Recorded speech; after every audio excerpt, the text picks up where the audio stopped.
ॐ अज्ञानतिम्रान्धस्य ज्ञानाञ्जनशलाकया चक्षुरुन्मीलितं तस्मै श्रीगुरुवे नमः। श्रीचैतन्यमनोभीष्टं स्थापितं येन भूतले स्वयं रूपं कदा मह्यं ददाति स्वपदान्तिकं। वन्देऽहं श्रीगुरु श्रीयुतपत्कमलं श्रीगुरु वैष्णवांश्च श्रीरूपं साग्रजातं सहगण रघुनाथं तं सजीवं सावधूतं सावधूतं परिजनसहितं कृष्ण चैतन्य देवं श्री राधा कृष्ण पादान् सहगण दास विशाखान्। हे कृष्ण करुणा सिंधु दीन बंधु जगतपते गोपेश गोपिका कांत राधा कांत नमस्तुते। तत्वकांचन गौरांगी राधे वृंदावनेश्वरी वृषभानुसुते देवी प्रणमामि हरिप्रिये। वांछा कल्पतरुभ्यश्च कृपा सिंधु भैव च पतितानां पावनेभ्यो वैष्णवेभ्यो नमो नमः। श्री कृष्ण चैतन्य प्रभु नित्यानंद श्री अद्वैत गदाधर शिवासादि गौर भक्त वृंद। हरे कृष्ण कृष्ण कृष्ण हरे हरे, हरे राम राम राम हरे हरे। विश्व के सभी वैष्णव वैष्णवी के चरणों में दंडवत प्रणाम करते हुए अहेतु की कृपा की प्रार्थना करता हूँ। मैं अपने गुरुदेव के चरणों में प्रणाम करते हुए उनसे अहेतु कृपा की प्रार्थना करता हूँ। हरे कृष्णा। सावन के महीने में कृष्ण पक्ष में जो एकादशी आती है उसका नाम कामिका एकादशी है। ये एकादशी बहुत ही महत्वपूर्ण है। वैसे तो साल की जितनी भी एकादशी आती है 24 एकादशी होती है और पुरुषोत्तम मास में 26 एकादशी पड़ती हैं। तो जितनी भी एकादशी हैं इनको यदि किया जाए तो जीवन में जो हमारा जन्म मृत्यु जरा व्याधि और 84 लाख का जो चक्कर है इससे हमें जरूर मुक्ति मिलती है और धीरे धीरे हमारे पाप कटते हुए भगवान के धाम जाने के हम योग्य हो जाते हैं। और इस एकादशी का तो विशेष महत्व है। इस एकादशी के बारे में ये कहा जाता है, संक्रांतो रविवारे वायाता एकादशी भवेत उपोष्या सा महापुष्या सर्व पाप हरा तिथि। कत्यायन सहिता संक्रांति रविवार यदि एकादशी तिथि में आता है तो वह एकादशी महापुण्य देने वाली होती है, समस्त पापों को नाश करने वाली होती है। बड़ी श्रद्धा से होकर के हमें करना चाहिए। ब्रह्म वैवर्त पुराण में युधिष्ठिर भगवान श्री कृष्ण से कहते हैं कि महाराज, और इनका जो संबंध भगवान श्री कृष्ण युधिष्ठिर जी का आपस में संवाद हुआ, मतलब आपस में जो डिस्कस हुआ, चर्चा हुआ एकादशी के बारे में, तो महाराज युधिष्ठिर के ने पूछा कि भाई एकादशी का क्या महत्व है। तो भगवान श्री कृष्ण ने बताया कि प्राचीन काल में देवर्षि नारद के प्रश्न के उत्तर में जगत गुरु ब्रह्मा जी ने इस उत्तम एकादशी का महत्व वर्णन किया। भगवान बोले कि जो प्रश्न युधिष्ठिर तुम मुझसे कर रहे हो यही प्रश्न नारद जी ने परम पिता ब्रह्मा जी से किया था और जो उन्होंने उसका उत्तर दिया वही मैं तुम्हें बताता हूँ। श्री नारद जी के द्वारा सावन महीने के कृष्ण पक्ष एकादशी का नाम क्या है? नारद जी ने पूछा, सावन के महीने में जो कृष्ण पक्ष में एकादशी आती है, हमारे महीने में 2 एकादशी होती है, कृष्ण पक्ष और शुक्ल पक्ष। हर 15 शुरू का कृष्ण पक्ष, बाद में शुक्ल पक्ष होता है, ध्यान रखेंगे। तो नारद जी ने प्रश्न करा कि जो कृष्ण पक्षी सावन के महीने में एकादशी आती है इसका नाम क्या है, इसका क्या महत्व है और हमें इसको कैसे करना चाहिए।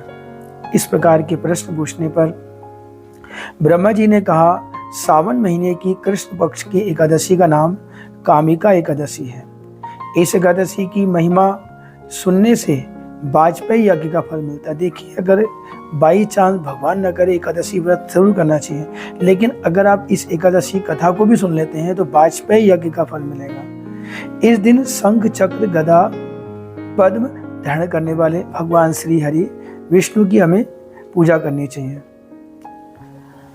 और महातीर्थ, आपको एक बात बता दें, एक बोला जा रहा महातीर्थ, यदि गंगा, काशी, नैमिषारण्य, पुष्कर राज में वास और स्नान का मतलब कोई वहाँ जाके हमेशा के लिए बस जाए, सोचता है कि भाई काशी जाता हूँ, काशी मोक्षदायिनी है और ये सावन का महीना चल रहा है, इसीलिए बताया जा रहा है काशी में जा कर के हमेशा रहूँगा, अगर मेरे प्राण छूट जाते हैं तो मुझे मोक्ष मिल जाएगा। नैमिसारण जहाँ पर सूत जी ने भागवत सौनकादि ऋषियों को सुनाई थी, उसका राज ब्रह्मा जी का जहाँ स्थान है, ये सभी जगहों पर जो हमारे तीर्थ हैं, यहाँ अगर आप वास करेंगे, यहाँ के जल में स्नान करेंगे, तो जो फल मिलेगा, इसका जो फल मिलता है वही फल ये मात्र एक दिन की कामिका एकादशी करने से मिल जाता है। देखिए इतना महत्व है, अगर कोई कामिका एकादशी कर ले, ये सारे महत्व उसको मिल जाएंगे। ये भी कहा गया है केदार क्षेत्र तथा कुरुक्षेत्र में सूर्य ग्रहण के समय स्नान करने का जो फल मिलता है वो ये एकादशी को करने से मिल जाता है।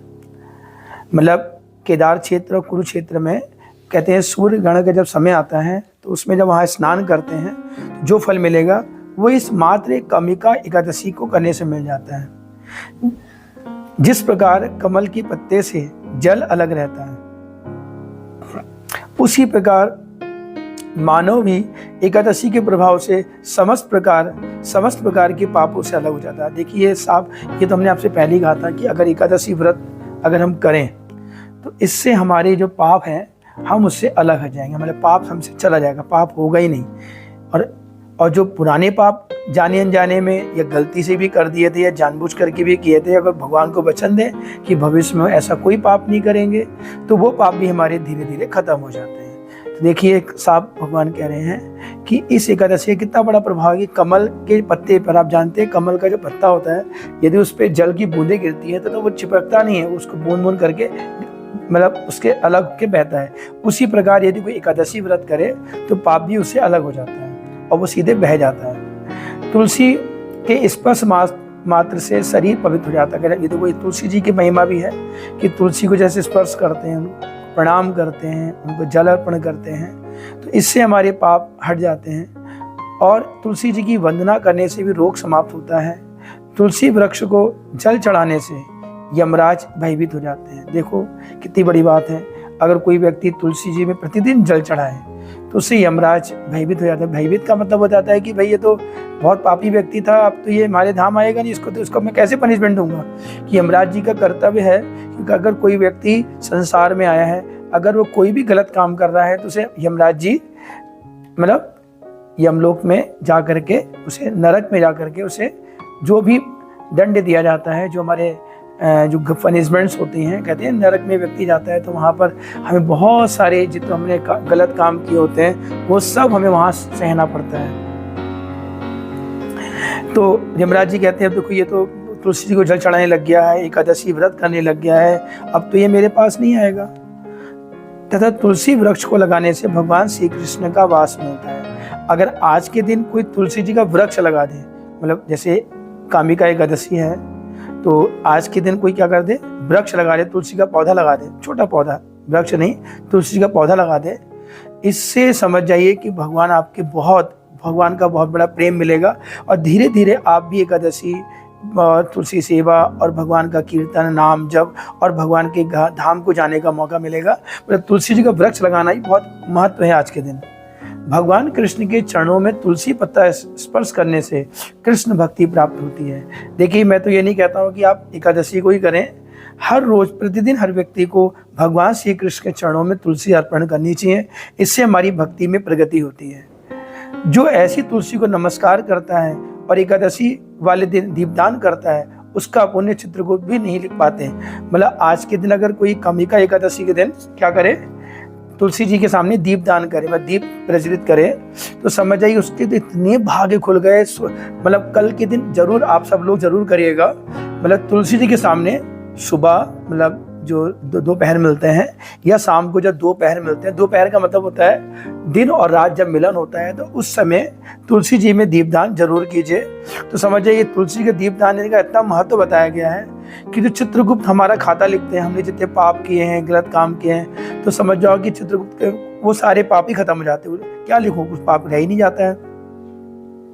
आज के दिन ब्रह्म हत्या, भ्रूण हत्या आदि पापों का भी इस एकादशी का व्रत करने से नष्ट हो जाता है। अगर आप कहोगे ब्रह्म हत्या क्या होती है? किसी ब्राह्मण की हत्या करना या कोई ब्राह्मण की हत्या के बराबर कोई ऐसा पाप करना। भ्रूण हत्या का मतलब होता है ऐसी संतान जो अभी संसार में भी नहीं आई, उसको पेट में ही मार देना, उसको भ्रूण हत्या कहते हैं, अबॉर्शन बोलते हैं जैसे।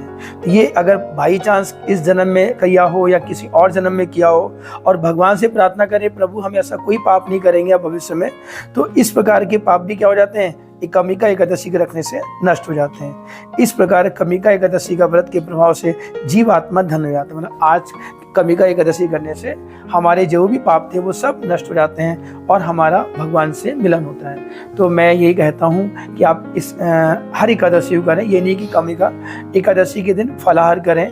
हम आपको बार बार कह चुके हैं, फलाहार में ध्यान रखें, वही खाएं जो पहली बात तो कोशिश करें कि नहीं खाना हो। मतलब एक समय दूध वगैरह अगर नहीं, जो देखो वैसे तो क्या है बहुत से लोग तो कुछ नहीं खाते, जल भी नहीं पीते हैं, लेकिन अगर शरीर की सामर्थ्य है, नहीं सहन कर पाते तो जल पी लेना चाहिए। और को लगता है कि नहीं यार मैं जल भी नहीं, मैं तो कुछ मैं रह ही नहीं सकता, तो उसे एक समय दूध या फल ले लेना चाहिए।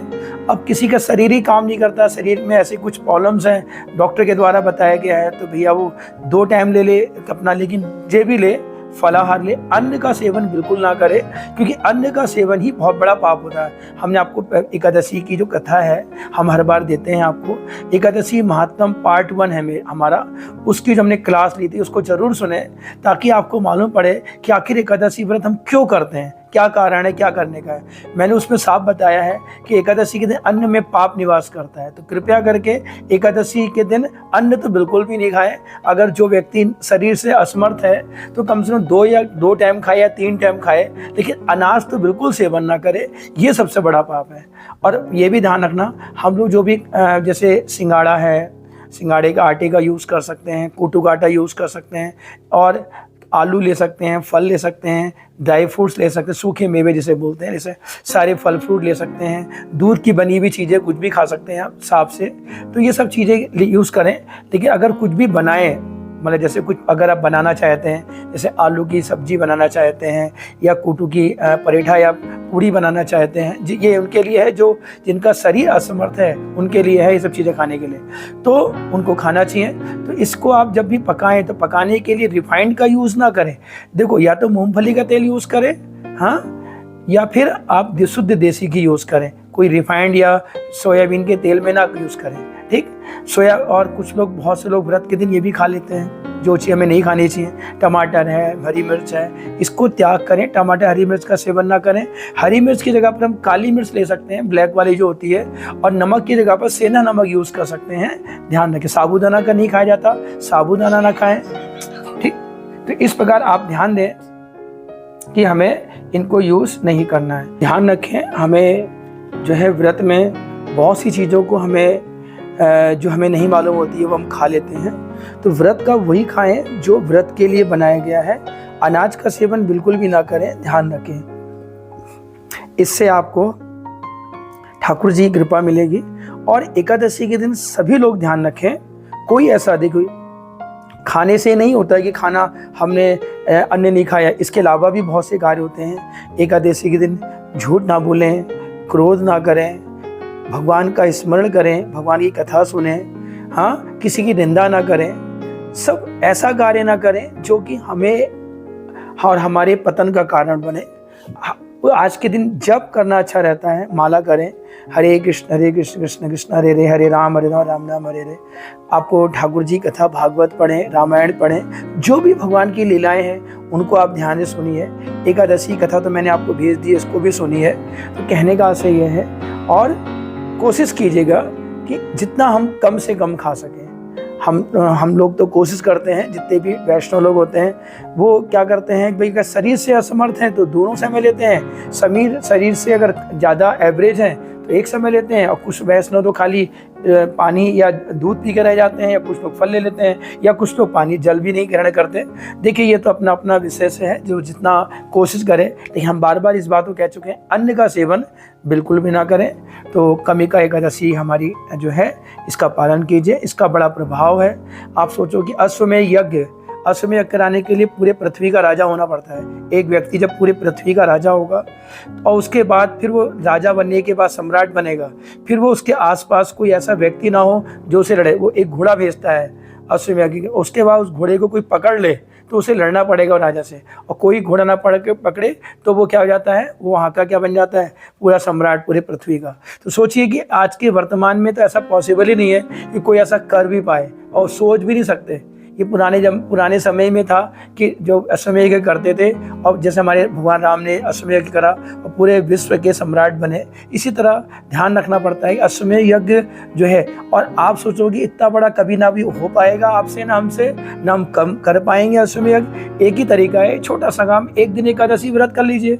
कामिका एकादशी व्रत करने का जो फल मिलता है वो अश्वमेध यज्ञ के बराबर है। तो मैं आपको बार बार कह रहा हूँ, तो आप कल का एकादशी व्रत कीजिए और अपने जीवन में सफल बनाइए और अपनी भक्ति में प्रगति कीजिए और ठाकुर जी का प्रेम पाइए, हमें गुरु वैष्णव का प्रेम पाइए। हरे कृष्णा।